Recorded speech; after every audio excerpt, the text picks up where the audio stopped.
It's always good fun going live. And we're live, back on stage. Welcome, everyone. I hope you got to enjoy quite a few of the sessions. The sessions will be open after the Fireside chat as well, if you fancy continuing to chat to our amazing founders. But for now, it is my pleasure to introduce you to Amy Lewin, who's the Deputy Editor at Sifted. If you don't know Sifted, definitely sign up. They have a really, really great newsletter that comes out 3 times a week and has a lot of great resources listed for any startup founder, investor, you name it. And I'd like to introduce you to Paul Miller, who is the founder and managing director, as well as the CEO of Better Green Ventures. He's been around since the beginning when we started out as social innovation camps, which I love to refer to as the OG of hackathons, which has then morphed into becoming a startup evening school with a lot of fish and chips, apparently, in Better Green, hence the name, and has now become one of the top impact investors in Europe. But over to you, Amy and Paul. Amazing. Thank you, Dharma. And hello, everyone. And thanks for the nice plug for the Sifted newsletter. That was very kind. So we are here to talk about what's kind of going on with impact investing and what the bright future holds. So obviously, tech for good businesses have had a crazy few months, especially I'm thinking health tech and education startups in particular. If my inbox is anything to go by, have had a lot going on, a lot of new products, a lot of kind of uptick in usage and interest from investors. A fun fact that I saw yesterday is that half of the 102 million doctor consultations that were carried out between March and July this year were conducted by video or phone. It was only, I think, 1% of consultations carried out digitally last year. So, that's insane, that kind of digital adoption. And investors are paying attention as well. So, Paul, does that mean BGV is facing a whole lot more competition? And how are you kind of packing the friendly punches? Yeah, that's interesting, isn't it? Yes, we are. There's a lot of new funds, which is great. I really think it's brilliant that we're seeing more impact investing funds and funds that are focused on tech and tech for good. But then you're also seeing some of the older, bigger investors and VCs, starting to get into tech for good and impact investing as well. And I think that's also brilliant. I absolutely no hesitation in saying it is a really good thing. I really think it's brilliant. I think it's brilliant, but I'm gonna there's a caveat coming, which is that for it to really be tech for good, for it to really be impact investment, it's got to be intentional. So you've actually got to say what is the impact that you're trying to set out to have, and it's got to be measurable. And over time, we'll work out whether all these people who are coming in and saying that they are impact investors, that they are investing in tech for good, over time we'll find out whether they really were or not. So at the moment, I think it's brilliant because it's really raising the profile of tech for good and raising the profile of the ventures.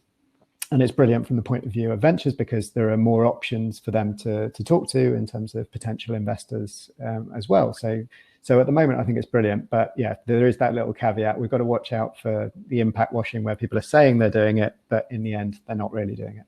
Interesting. And then, but yes, on the flip side, we've had this huge surge in interest in some of the kind of areas that BGV sort of focuses on or specializes in. But we've also seen that funding for the earliest stage companies has dipped. So the very big ones have kind of struggled because they just need so much money. And then the very earliest stage ones where they kind of haven't proved anything yet have seen a dip. Called to Bowhurst, it's down 7% on this period last year. So not heaps, but a bit.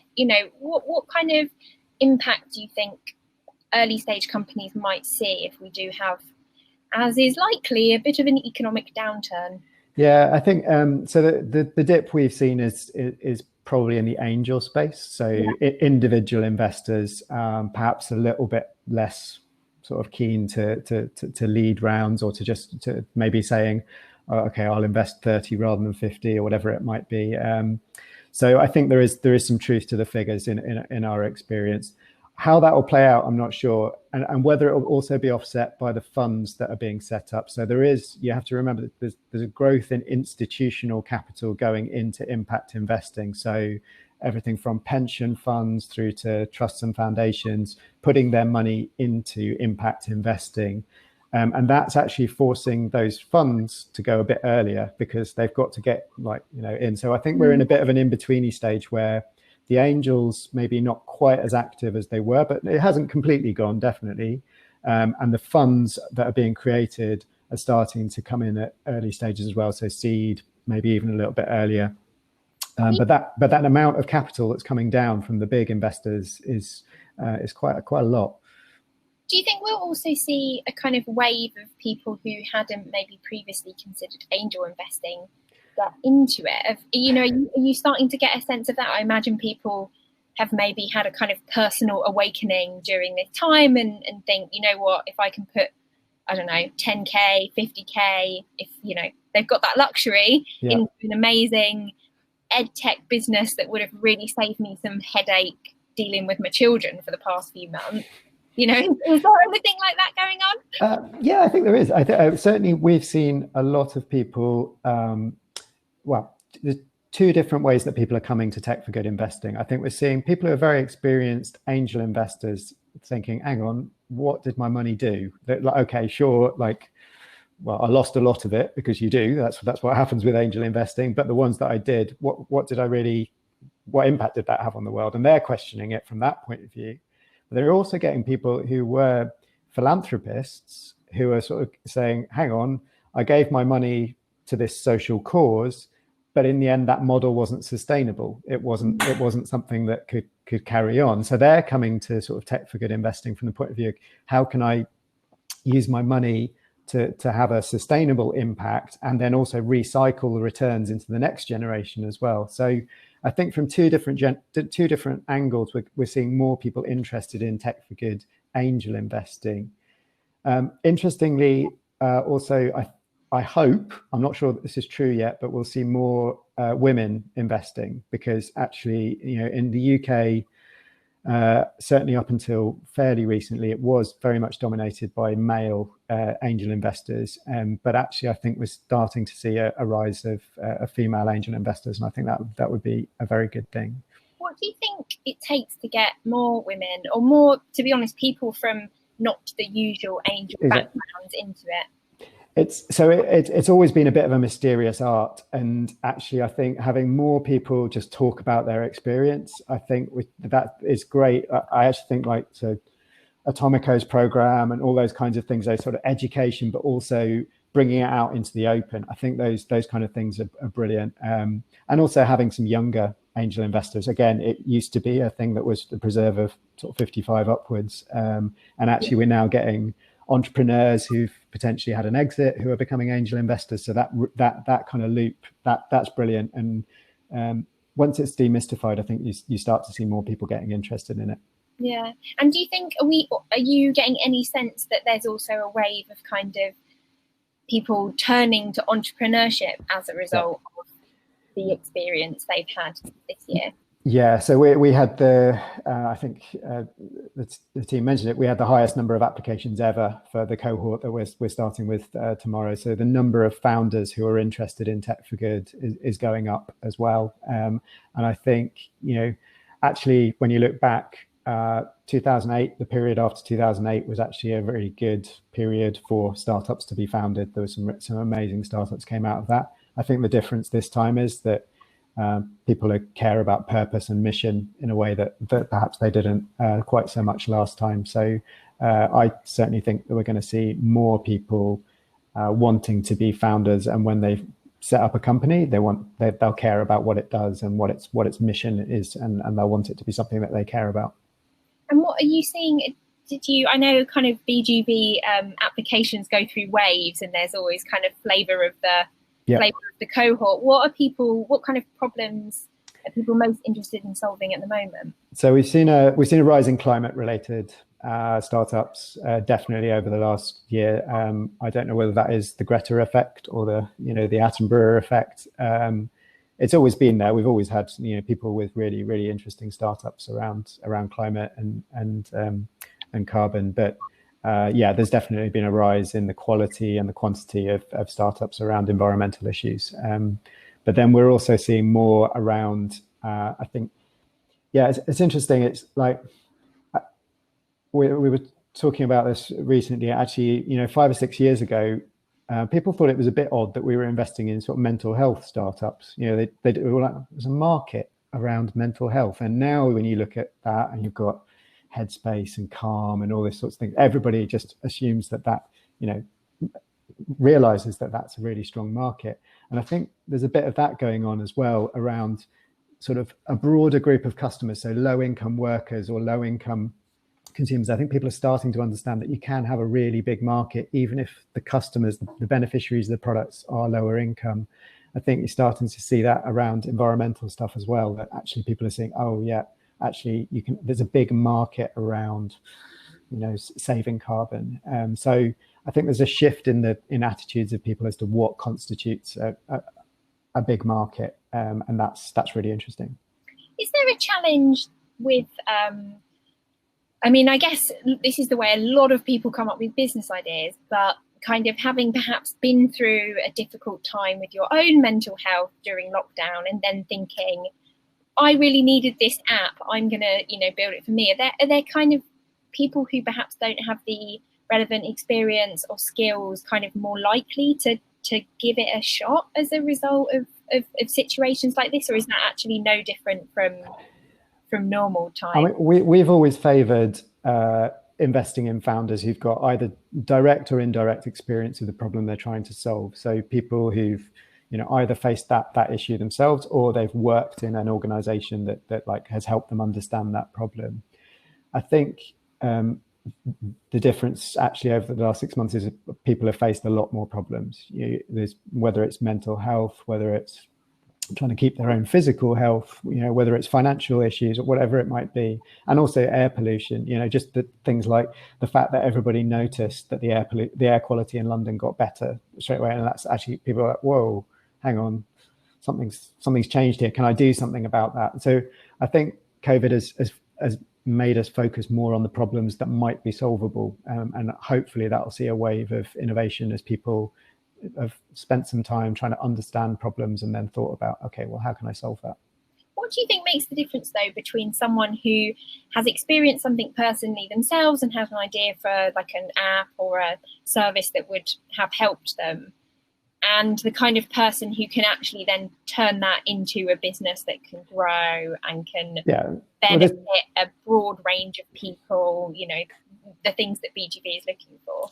Yeah, it's hard to be both of those people, and that's why we back teams. We really love actually when we have a group of people come to us who've got different skill sets, different angles in on the problem and the solution.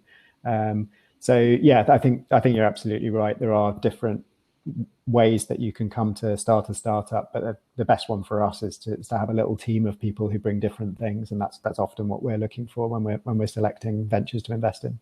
Yeah. Okay. So you mentioned that obviously, like, air quality is one thing that the crisis has made us all more conscious of than before. Mental health, another one. What other things have you kind of really seen the crisis kind of show up? Like maybe problems that pre-exist but have been exacerbated by it, or just we've all become more conscious of? Well, I think we all become conscious of like just how healthcare is organized, whether that like the stat you gave around virtual consultations, but also how we get our prescriptions, all those sorts of things. All of that has just moved on so quickly because of the crisis.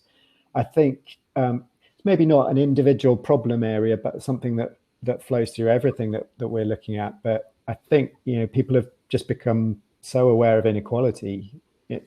And like it's just become such a visceral issue for people, whether that's inequality because of like your ethnic background, or because of your job or lack of access to a job, and all those kinds of things. So I think again, like tackling inequality through your business model is something that we're seeing more and more people be interested in. And again, in the past, you would have got investors go, really? But actually now you're starting to see investors go, oh yeah, actually like addressing inequalities can be a business opportunity, provided that you do it well. So I think that's another change that we've seen because of the crisis, is that people thinking about not just how do I serve a few rich people with my product or service, but how do I actually reduce inequalities by designing the product and the business model in such a way that it can do that.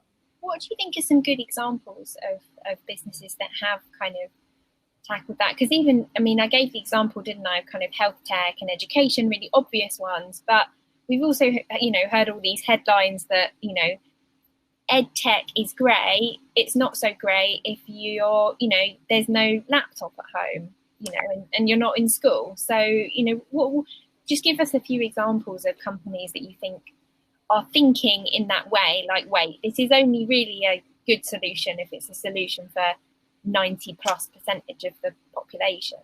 Yeah, I mean, I'd say companies like TalkLife in our portfolio who are addressing like the mental health crisis really for young people. So, you know, that's a free product. Anybody can access it. Anybody can get support through TalkLife. But one of the business models they found during COVID was that they are able to offer it as a service to universities, who can then in turn offer it to their particular students. So that university is offering, you know, a value add to their students by providing TalkLife, or Talk Campus as the product is called, to them. And obviously TalkLife get paid for that, but they're still offering it to everybody for free. And so I think that those kind of models are really interesting. So apart from, so we mentioned, or rather, do you want to talk a little bit more about the areas that BGV is particularly interested in at the moment, and also maybe pull out, I mean, I've mentioned health tech so many times already. With this panel, it's just so obvious that it's a space that people are super conscious of. But what are maybe some of the other areas that you're really excited about? You see that there's, you know, all this potential for change, and there's all these people with bright ideas that, you know, you're going to be really focusing on. So we've talked about it for a few years now in our partnership with the Resolution Foundation around worker tech. So there's tools and services that improve the lives of low-income workers or precarious work as well. So gig economy workers, all those kinds of people as well. It's such a huge sector now, and I think there are so many opportunities to improve the lot of that group of people. Organize is a great example of that. Just done a really interesting investment round. They're well over 500,000 users now. I constantly sort of picking up a newspaper, and there's a campaign in there that was started on Organize. You know, that's really, really interesting space for us, because I think in an era where people maybe don't have quite the same bonds through things like trade unions or those kinds of things, actually like having a support network for workers and low-income workers is super important. I think sustainability, it's just such an issue, isn't it? Obviously, look, watching the wildfires and all that kind of stuff, you've got to like think we're going to have to come up with radically different ways of producing the goods and services and moving them around compared to the way that we've done in the past. I think Let Us Grow, who are one of our portfolio companies, doing super well. They're basically looking at can we actually do vertical farming at scale in such a way that radically reduces the water usage and the energy usage that's needed for food production in a kind of urban world. So, you know, those are interesting ones. And then we've touched on it already, but air pollution, you know, actually it's a problem that's solvable. You know, we know what we need to do to try and drive down air pollution. We know all the negative effects it has on health and on the economy and so on. But we need to reorganize things and offer products and services that will really drop down the amount of air pollution that's created by industry, by energy production, and by transport. Interesting. And then you've obviously been in the tech for good space since sort of before it was a space. But do you feel, I think we touched on this earlier, but do you feel like there's a better understanding of what it is now, or do you think there is still this kind of underlying narrative that if it's tech for good, then it's not tech for as much money, you know, or, you know, where are we at with the kind of evolution of the understanding of this area of investing? Yeah, I think It's evolving, but it's so much better understood than it was 10 years ago, certainly, even a couple of years ago. And I think that the big change is that people have seen that actually you can make money, you can build big businesses from this. And having the examples and having, starting to see the exits as well, that's super important. If you're an investor, obviously, means that that's just changing people's minds in a way that the hypothetical argument, people were like, that's interesting. But when they actually start to see the money, when they start to be able to point at the companies and say, oh, right, okay, that's got millions and millions of users, it's turning over millions and millions of pounds, they're like, I get it. And that transition is happening at the moment. And so, I absolutely believe that in like 10, 15 years time, the companies at the top of like the FTSE 100, of the NASDAQ, they will be tech for good businesses. They will be businesses where you'll be able to say, I get what the mission of that company is, and it makes money and it delivers great value to its shareholders. And we're just trying to help build those companies in their early days. That's our job as early stage investors. But over that period of 10 to 15 years, I think, that's going to be a big change. Yeah. And what about the cynics who say, isn't all good, or isn't all tech for good, or apart from the obviously tech for evil? Like, how do you deal with those kind of annoying people down the pub? Or I don't, there's nothing annoying about it. I think it's a good question. But for us, it's about like, are you intentionally setting out to use tech for good? Because if you're not intentionally, if you're neutral about it, actually you're allowing the bad in.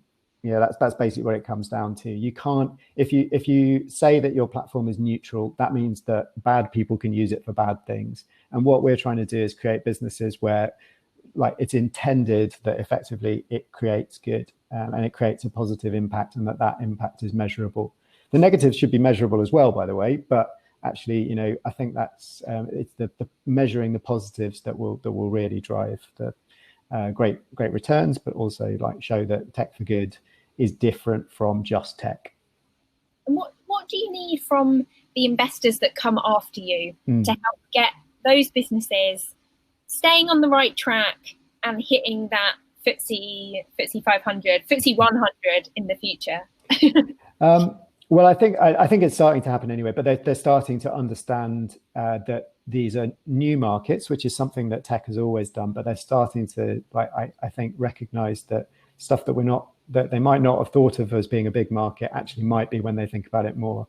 And that's just having an open mind as to how big the market could be for some of these businesses, I think, is the first step. But then you don't need to treat them any differently, I don't think. They have the same needs for capital. They have the same needs for the skills in terms of how do you grow the team? How do you